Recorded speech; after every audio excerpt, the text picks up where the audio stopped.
Burning topic Telangana care గా ఆ మూడు ప్రధాన పార్టీల మధ్య బి టీం లొల్లి మళ్లీ మొదలైంది. ఈసారి కొత్త ఫ్లేవర్లతో ఆకట్టుకుంటోంది. ఒక పార్టీ అండ చూసుకుని మరో పార్టీలో మేస్త్రీలు రెచ్చిపోతున్నారని మూడో పార్టీ మేస్త్రీలు మెషిన్ గన్లు ఎక్కుపెడుతున్నారు. ఈసారి మేస్త్రీల మధ్య మ్యాజిక్ ఏ రేంజ్ లో ఉండబోతోంది? ఏ పార్టీకి ఏ పార్టీ అంటగాగుతోంది? చివరికి ఎవరికి వివాదన బలపడుతుంది? ఏ పార్టీ మాటను జనం లెక్కలోకి తీసుకుంటారు? ఈ టాపిక్ తోనే లోక్సభ ఎన్నికల పర్వం వెరీ ఇంట్రెస్టింగ్ గా మారిపోయింది. అవగాహన చేసుకోండి. నిన్న మొన్నటిదాకా మా మీద దుమ్మెత్తి పోసినారు, మీరేదో బీజేపీతో అంటగాగుతున్నారని. కానీ ఇవాళ ఎవరితో అంటగాగుతున్నారో ఈ పరిణామాలు చూస్తుంటే స్పష్టంగా కనబడతా ఉంది.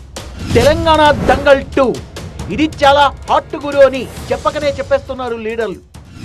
పార్లమెంట్ ఎన్నికల్లో మీ 3వ ప్లేస్, ఒకళ్ళు ఇంకా వేరే పార్టీ అలయన్స్ చేస్తే మీ 4th ప్లేస్ పోతుంది. ఒకరు ట్వీట్తో కొడతారు, మరొకరు మాటతో ఢీ కొడతారు. ఆ కెపాసిటీ ఉందా కేటీఆర్ నీకు? నువ్వు ఎప్పుడు వచ్చినావు రోడ్డు మీదకి? నీకు తెలుసా దాదాగిరి అంటే ఏందో నీకు తెలుసా? పైల్వాన్గిరి అంటే నీకు తెలుసా? ఈడ తోడ కొడితే ఆడ గుండెలు అదిరిపోతాయి నీకు. నోటిఫికేషన్ రాకముందే లోక్సభ ఎన్నికల సీజన్ కాకరేపుతోంటే ఆ నిప్పులో ఇప్పుడొచ్చిన గవర్నర్ ఎపిసోడ్ ఇంకాస్త ఉప్పుగల్లు చెల్లేసింది. గుంపు మేస్త్రి గారు పాపం డిసెంబర్ 3 ముఖ్యమంత్రి అయినాక ఈ రోజు వరకు రైతు బంధు ఏయానా తెలుస్తలేదు. అవును బిడ్డ, నేను మేస్త్రిని. మీరు విధ్వంసం చేసిన తెలంగాణను పునర్నిర్మించే మేస్త్రిని. అధికార పార్టీ, రెండు ప్రతిపక్షాలు మరోసారి బాహాబాహికి సిద్ధమంటున్నాయి. పెద్ద సౌండ్లతో తొడలగొడుతున్నాయి. కరీంనగర్ లో బీఆర్ఎస్ సోషల్ మీడియా వారియర్స్ తో భేటీ అయిన కేటీఆర్ రేవంత్ టార్గెట్ గా ఇచ్చిన మేస్త్రి సౌండ్ అయితే రేంజ్ లో రీసౌండ్ ఇచ్చేసింది. కేసీఆర్ ఉన్నప్పుడు వారం రోజుల 10 రోజుల రైతు బంధు వస్తుండే. ఇదేం గుంపు మేస్త్రి పాలన నాయన, ఇప్పటివరకు రైతు బంధు దిక్కులేదు. ముఖ్యమంత్రి పదవి చేయడానికి అనుభవం ఉందా అంటే ఏమన్నాడు రేవంత్ రెడ్డి గారు? ఏ గదేం పదవిగా, గుంపు మేస్త్రి లెక్క, ఒకడు సున్నం కొడతాడు, ఒకడు సిమెంట్ వేస్తాడు, నేను గిట్ల అంటే అయిపోతుంది అన్నాడు. పాలన విషయమై ఒకవైపు కుస్తీలు పడుతూనే మరోవైపు లోక్సభ ఎన్నికల ఎజెండాను కూడా ఖరారు చేసుకుంటోంది కాంగ్రెస్ పార్టీ. ఖర్గేను పిలిచి మరీ బూత్ లెవెల్ కార్యకర్తల సమావేశం నిర్వహించింది. తనను గుంపు మేస్త్రి అని విమర్శిస్తున్న బీఆర్ఎస్ పై ఘాటుగా రియాక్ట్ అయ్యారు రేవంత్ రెడ్డి. అవును బిడ్డ, నేను మేస్త్రిని. మీరు విధ్వంసం చేసిన తెలంగాణను పునర్నిర్మించే మేస్త్రిని. 30 లక్షల మంది తెలంగాణ నిరుద్యోగ యువకుల భవిష్యత్తును తీర్చిదిద్దే మేస్త్రిని. మిమ్మల్ని 100 మీటర్ల గోతి నుంచి పాతి పెట్టి మీకు గోరీ కట్టే మేస్త్రిని. ఈ కౌంటర్లతో అర్థమైపోతోందిగా రాబోయే పార్లమెంట్ ఎన్నికల యుద్ధం ఏ స్థాయిలో ఉండబోతోందో.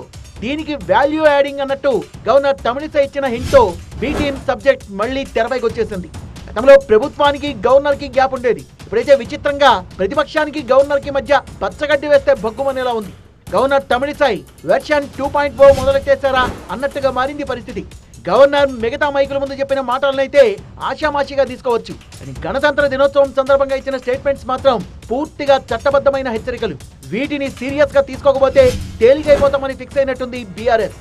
రాజ్భవన్ మూవ్మెంట్ చూస్తుంటే కాంగ్రెస్ కి బీజేపీ బి టీం అనే క్లారిటీ వచ్చేసిందంటోంది బీఆర్ఎస్. ఇదే విషయాన్ని ట్వీట్ ద్వారా విడమర్చి చెప్పిన హరీష్ రావు ఆ తర్వాత మాటల తూటాలతో ఎండగట్టేశారు.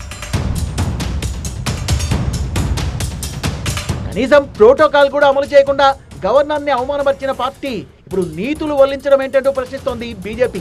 గవర్నర్ అంటే రబ్బర్ స్టాంప్ అనే భ్రమంలోనే BRS బతుకుతోందని BJP MP Bandi Sanjay చాకిరేవు పెట్టేశారు. బడ్జెట్ ప్రసంగం కూడా చేయించే అవకాశం ఇవ్వలే. అడుగడుగున ఒక మహిళా గవర్నర్ చూడకుండా కూడా అవమానపరిచారు. మీరు ఏ ఫైల్ పంపితే ఆ ఫైల్ రబ్బర్ స్టాంప్ ముద్ద గుద్దితే మీకు రబ్బర్ స్టాంప్ లెక్క ఉంటే ఆ గవర్నర్ మంచోడు. మీకు అంటే మీకు ఏం సపోర్ట్ చేయకుండా వ్యవస్థను రద్దు చేయాలంటారు వాళ్ళు. ఇక ఇటీవలే అసెంబ్లీ ఎన్నికల్లో సైతం ఈ 3 ముక్కలాటే major entertaining element. BRS with BJP అని కాంగ్రెస్ అంటే కాంగ్రెస్ ప్లస్ బీఆర్ఎస్ ఒక జట్టు అని బీజేపీ వాదించింది. సైద్ధాంతికంగా పూర్తిగా విభేదించే పార్టీలు అయినప్పటికీ రెండు పార్టీల మధ్య లగ్గం కుదిరినట్టు ప్రచారం జోరుగా జరిగింది.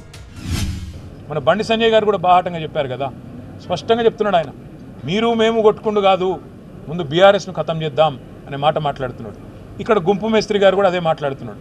కాబట్టి నేను అనేది రాష్ట్ర ప్రజలకు నేను చేసే విజ్ఞప్తి, వాళ్ళ ఏం జరుగుతూ ఉందో అర్థం చేసుకోండి, అవగాహన చేసుకోండి. నిన్న మొన్నటిదాకా మా మీద దుమ్మెత్తి పోసినారు, మీరేదో బీజేపీతో అంటగాగుతున్నారని. కానీ ఇవాళ ఎవరితో అంటగాగుతున్నారో ఈ పరిణామాలు చూస్తుంటే స్పష్టంగా కనబడతా ఉంది.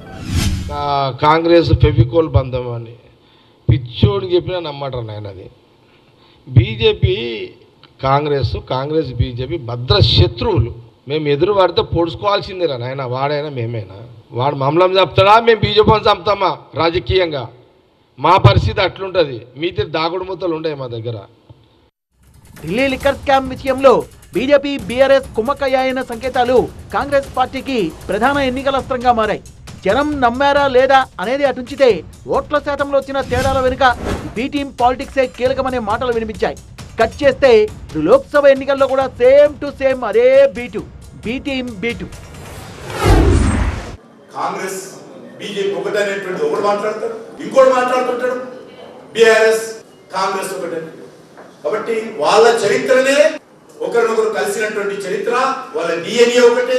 ఆ రెండు పార్టీలు కూడా కుటుంబ పార్టీలే, రెండు పార్టీలు కూడా అవినీతి పార్టీలే. మరో నెల రోజుల్లోగా లోక్సభ ఎన్నికల నోటిఫికేషన్ రాబోతోంది. యుద్ధం మొదలెట్టక తప్పని పరిస్థితి. ఇప్పటికే పేలుడు పదార్థాలని సిద్ధం చేసుకోవాలి, మైకుల ముందు మాట్లాడడానికి కావాల్సినంత స్టఫ్ను నింపుకోవాలి. ఈ వ్యవహారంలో బిజీగా ఉన్న పార్టీలకు గవర్నర్ ప్రసంగం ఒక అదనపు ఆయుధంగా మారింది. తగ్గడం కాదు, నెగ్గడమే అన్ని జెండాలకు ముందున్న ఎజెండా. ఒక పార్టీకి మరో పార్టీకి అంటుగట్టి మూడో పార్టీ పండుగ చేసుకోవడం అనే బీ టీం పాలిటిక్సే లోక్సభ ఎన్నికల్లో మెయిన్ సబ్జెక్టుగా మారబోతోంది. అందుకే ఆల్ మేస్త్రీస్ ఆన్ డ్యూటీలోకి వచ్చేశారు.